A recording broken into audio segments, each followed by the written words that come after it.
आपण काय बघणार आहे, रुपयाचं कन्वर्जन पैशामध्ये कसे करणार आहे, बरोबर आहे की नाही. तर रुपयाचं पैशात आहे का पैशाचं रुपयात आहे रे, बरोबर. तर आता बघा इथं तुम्हाला काय करायचे, 350 पैसे, 150 पैसे, 500 पैसे, ह्या सगळ्यांची बेरीज करून तुमचे किती रुपये येतात हे तुम्हाला लिहायचं. याच्या आधी तुम्हाला काय करावं लागणार आहे, सगळ्या पैशांची उभी मांडणी करून घ्यायची, कारण आपल्याला काय करायचंय त्याची बेरीज करायची. म्हणजे इथं किती मांडायचं, 350 अधिक 500, बरोबर.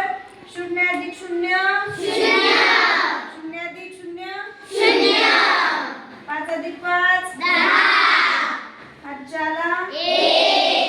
3 ने 4 ने 5 आणि 5 10. हे काय आले रे, पैसे आले का रुपये आले, पैसे आले, बरोबर. तर या पैशांचं तुम्हाला रुपयामध्ये करायचे.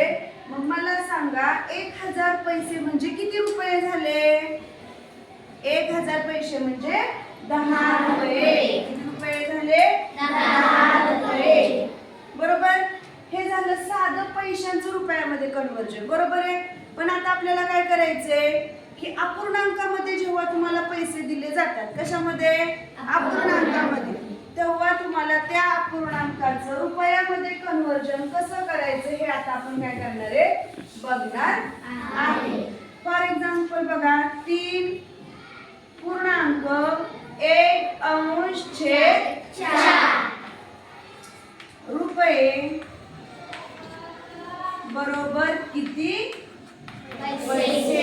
आता काय करायचं आपल्याला, इथं रुपयाचं कन्वर्जन पैशामध्ये करायचे, बरोबर आहे की नाही. रुपयाचं कन्वर्जन पैशामध्ये, ही काय आहे रे, 3 ही पूर्णांक संख्या आहे, काय पूर्णांक संख्या, आणि 1/4 हा काय आहे, अपूर्णांक आहे. मग आपल्याला ह्या दोघांना काय करायचंय, सेपरेट करायचे. पहिल्यांदा इथे कोण मांडायचा, 3, याच्या खाली 1/4.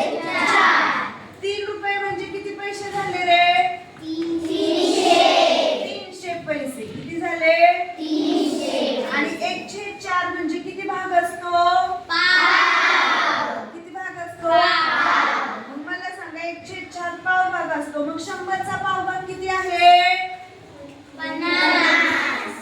कोण कोण 50 म्हणलं, 100चा पाव भाग कोण आहे, 25, म्हणजेच 25 पैसे, बरोबर. मग आपल्याला ह्या दोघांचं काय करायची, बेरीज करायची. 0 अधिक 5 0 अधिक 2 3 म्हणजे किती पैसे आले, 325 पैसे. म्हणजे चला अक्षरामध्ये कसं लिहायचं रे, किती रुपये झाले, हे किती रुपये झाले, 1.25